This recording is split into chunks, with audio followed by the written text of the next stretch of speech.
اگر ایران خراب آباد و ویران است، اگر جان من و تو جان ایران است، اگر این خاک زیر سایه مرگ است، اگر داغ گلوله سهم گلبرگ است، الا برخیز و چون تندر مسلح کن سلاحت را، به پاگردان رزماور تو بشکن سد راحت را. الا برخیز و چون تندر مسلح کن سلاحت را، به پاگردان رزماور تو بشکن سد راحت را. منم طوفان به ترس بیدل لرزیده، هم آوردت حریفی سخت ورزیده. منم ایمان، منم عصیان، پر از باور که می جنگم، که می مانم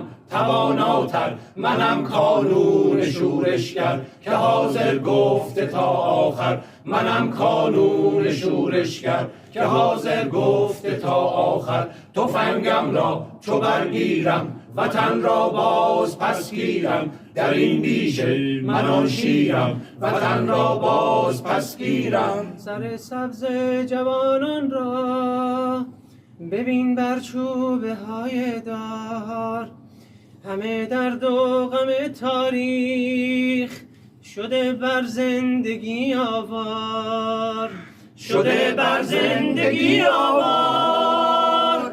الا برخیز و چون تندر مسلح کن سلاحت را، به پاگردان رزماور تو بشکن سد راحت را. الا برخیز و چون تندر مسلح کن سلاحت را، به پاگردان رزماور تو بشکن سد راحت را. منم طوفان به ترس بیدل لرزیده، هم آوردت حریفی سخت ورزیده. منم ایمان، منم عصیان، پر از باور که می جنگم، که می مانم تواناتر. قسم خوردم که با خونم ستمگر را براندازم، فلک را سخت بشکافم و طرحی نو در اندازم. منم طوفان، منم عصیان، منم خیزش، منم فریاد، منم رگباری از آتش به سر تا پایت ای جلاد.